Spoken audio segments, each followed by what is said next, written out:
এখানে যে কোথায় গিয়ে উঠবো বুঝতেই পারছি না। আচ্ছা, আমাদের এত দূর আসার কি খুব দরকার ছিল? আমরা কি আশেপাশে কোথাও থাকতে পারতাম না?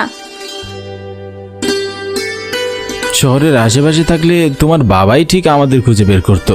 তার চেয়ে ভালো হয়েছে যে আমরা গ্রামের দিকে চলে এসেছি। এবার একটা থাকার বন্দোবস্ত হলেই বাকি সব ঠিক হয়ে যাবে। হুট করে এসে এখানে কোথায় থাকবো? এখানে তো আর হোটেলও নেই যে দুম করে উঠে পড়বে। চলো কিছু দূর এগিয়ে দেখি, কারোর সাথে কথা বলে দেখি কিছু ঠিক করতে পারি কিনা। একটা গ্রামের এরকম ভয়ানক নাম হবার কারণটা কি সেটা বুঝতে পারিনি। নিজের বলতে এখানে কাউকেই চিনি না। এই গ্রামে আসার কোনো উদ্দেশ্যই ছিল না আমাদের, কিন্তু পালিয়ে বিয়ে করার কারণে এখানে লুকিয়ে আসতে হয়েছে। শ্বশুরবাড়ি থেকে সবাই মেনে নিলে তখন ফেরত যাব শহরে। আপাতত এই গ্রামে কোনো একটা ঘর খুঁজে সেখানেই থাকতে হবে কিছুদিন। অনেক সময় ধরে হাঁটার পরও কোনো থাকার জায়গা পেলাম না। কোনো উপায় না দেখে এক সময় আমার স্ত্রী টুম্পাকে নিয়ে সামনের চায়ের দোকানে বসলাম।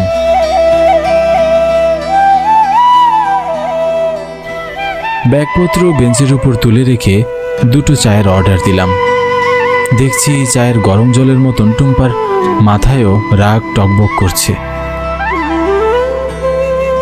বারবার করে নিষেধ করলাম এই জায়গায় না আসতে, তবুও এলে। এখন থাকার মতো কোনো ঘর পাচ্ছি না। দুপুর গড়িয়ে বিকেল হতে চললো। কোথায় উঠবে? কিছু ঠিক করতে পারলে? দেখছি তো, কিন্তু ঘর তো খুঁজে পাচ্ছি না। তুমি এত রাগ করছো কেন? কোনো না কোনো একটা ব্যবস্থা তো ঠিকই হয়ে যাবে।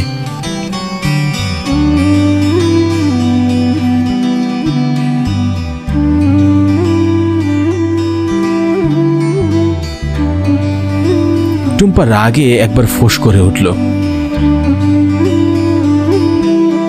দোকানদার আমাদের দুজনকে 2 কাপ চা দিয়ে মিটমিট করে তাকিয়ে আছে।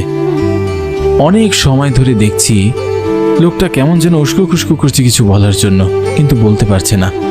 বোধ হয় কোনো সংকোচের কারণে।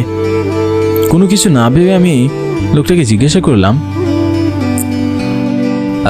আপনি কিছু বলতে চান দাদা? আমার কথা শুনে দোকানদার একগাল হাসি দিয়ে বলল, আপনারা কি এই গ্রামে নতুন? মনে হয় ঘর খুঁজতেছেন। লোকটির প্রশ্ন শুনে ভাবলাম এলাকার মানুষ, চেনা পরিচিত কোনো ঘর বাড়ি তো সে দেখেও দিতে পারে। হ্যাঁ, শহর থেকে এসেছি এই গ্রামে। কোনো ঘর হবে থাকার জন্য? ঘর একখানা আছে, তবে আপনারা কি সেখানে থাকতে পারবেন? একটু অশরীরীর দোষ আছে বই কি। মানে? আপনারা শহরের মানুষ, এসবে বিশ্বাস করবেন না, আমি সেটা জানি। আমার বলার কাজ আমি বলে দিয়েছি। যা হোক, যেমনই হোক, আমাদের সেই বাড়িতেই থাকার একটা ব্যবস্থা করে দিন। আর যদি থাকার মতো ঘর না পাই তাহলে নতুন বউকে নিয়ে রাস্তায় রাত কাটাতে হবে। আপনারা থাকতে পারলে আমার তো কোনো সমস্যা নেই ভাইয়া, চলেন আপনাকেও নিয়ে যাই। এক সময় আমরা একটা ফাঁকা মাঠের কাছে এসে দাঁড়িয়ে পড়লাম।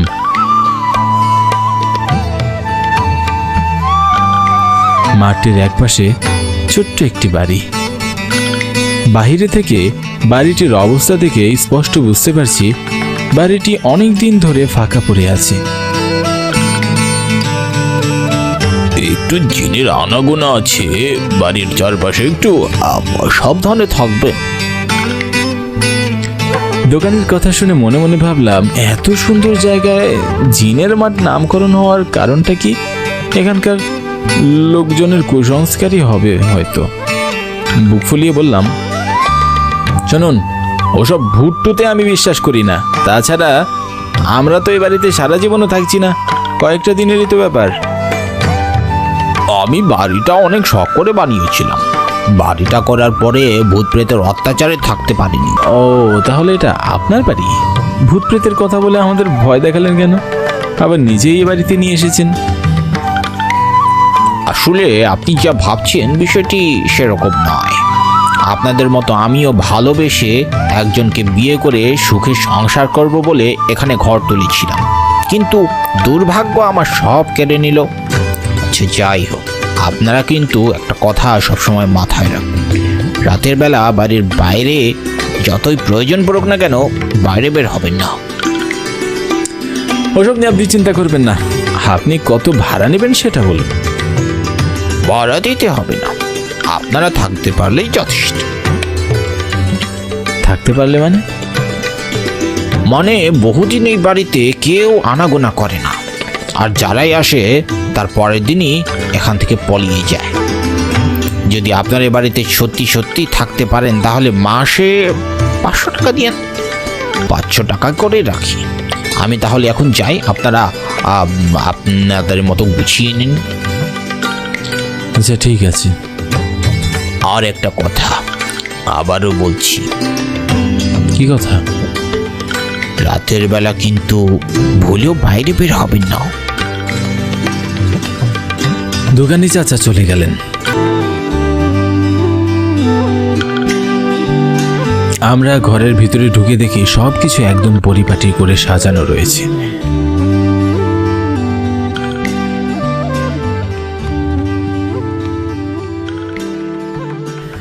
সারাদিনের ধকল আর ক্লান্তি, বেশি রাত পর্যন্ত জেগে থাকতে পারিনি সে কারণে।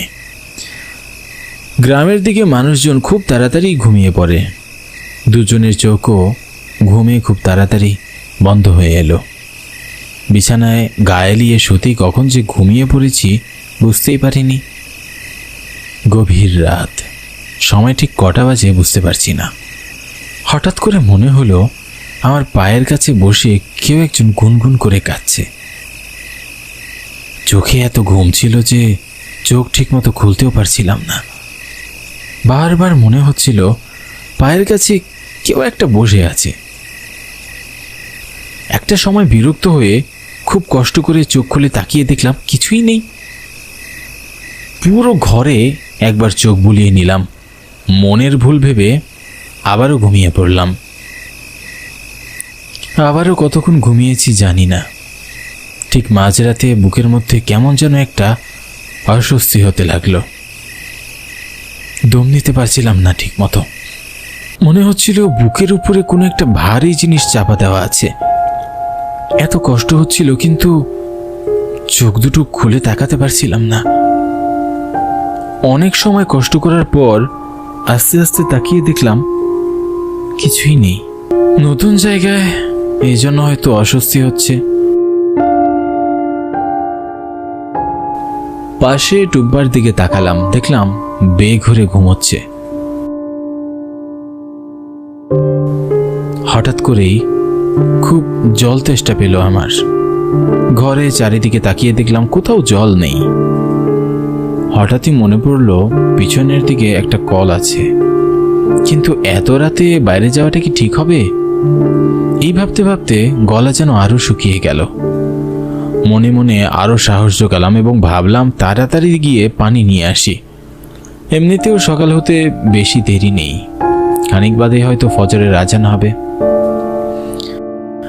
মনে সাহস নিয়ে গুটিসুটি পায়ে এগিয়ে গেলাম দরজার দিকে। আস্তে আস্তে দরজাটা খুলে দিতেই হুট করে দরজাটা খুলে গেল। ভূত প্রেতে বিশ্বাস করি না, কিন্তু তারপরও এই মাঝরাত একটু ভয় ভয় করছে। ঘরের বাইরে তাকিয়ে দেখলাম ঘন অন্ধকার ছেয়ে আছে চারিদিকে। বুকের ভিতরটা কেমন যেন ছ্যাদ করে উঠল। গুটি গুটি পায়ে হেঁটে যাচ্ছিলাম ঘরের বাইরে।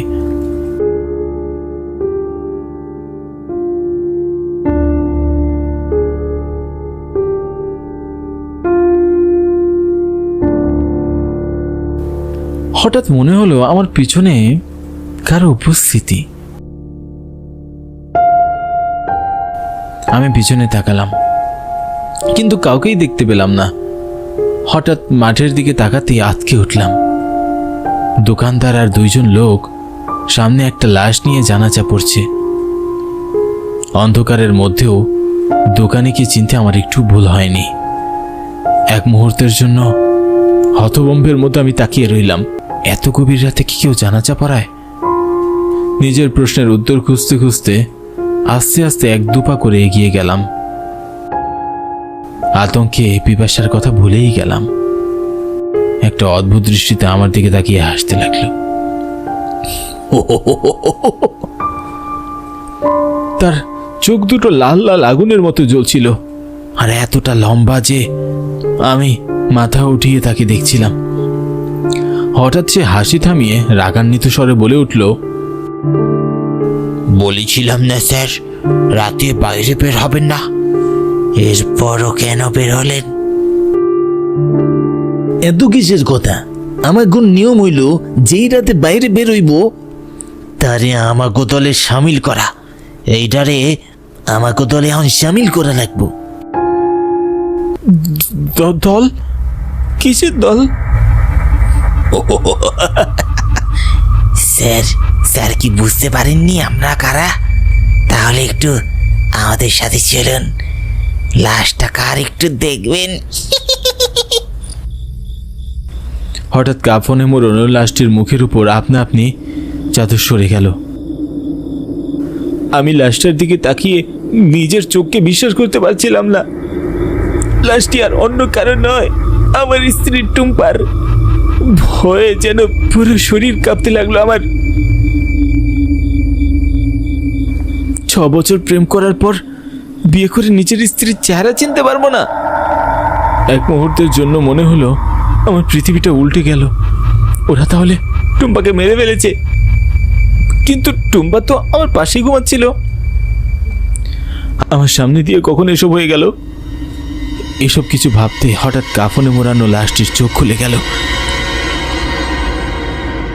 টুম্পার 2 চোখ রক্তে টকবক করছিল। হঠাৎ সে দাঁড়িয়ে ভয়ানকভাবে হাসতে লাগলো।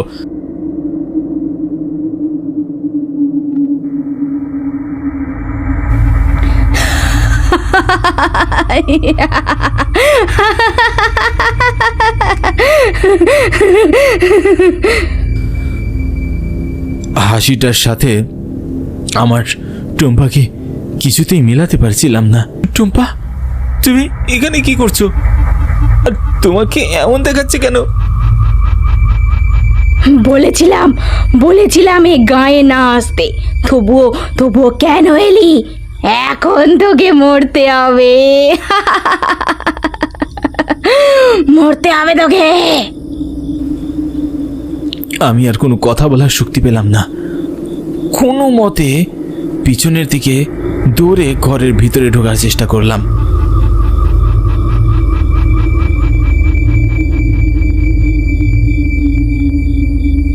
ঘরের ভিতরে পৌঁছালাম। বিছানাতে তাকাতেই আকাশ থেকে মাটিতে পড়ে গেলাম। টুম্পা তখনও বিছানায় ঘুমোচ্ছিল। তাহলে বাইরে যে লাশটাকে দেখলাম সেটা কার? টুম্পাকে একবার ডাকতে গিয়েও ডাকার সাহস শক্তি পেলাম না। সেখানেই জ্ঞান হারিয়ে পড়ে গেলাম। সকালে জ্ঞান ফিরল টুম্পার চিৎকারে। কি গো, কি হয়েছে তোমার? চোখ খুলছো না কেন? কি হলো? শুনতে পাচ্ছ আমার কথা? পলাশ, এই পলাশ, চোখ খোলো। টুম্পা, সকাল হয়ে গিয়েছে। তুমি এখানে পড়েছিলে কেন? এখানে আর এক মুহূর্ত নয়, চলো তাড়াতাড়ি চলো। তাই এক নিঃশ্বাসে সব কিছু খুলে টুম্পাকে বললাম। সব কিছু শুনে টুম্পা বলল, আমি তো সব সময় রাতে দোয়া পড়ে ঘুমাই। রাতে ঘুমানোর আগে দয়া পড়ে ঘুমিয়েছিলে কখনো? লোকে এমনিই বলছিল এই জায়গাটায় সমস্যা আছে। এখানে আর এক মুহূর্তও থাকবো না। এখানে না থাকলে কোথায় যাবে? যেখানেই যাই না কেন, এখানে আর এক মুহূর্ত নয়। এখনই সব গুছিয়ে নাও। টুম্পাকে নিয়ে তখনই বাড়ি ছেড়ে বেরিয়ে পড়লাম চা দোকানির কাছে।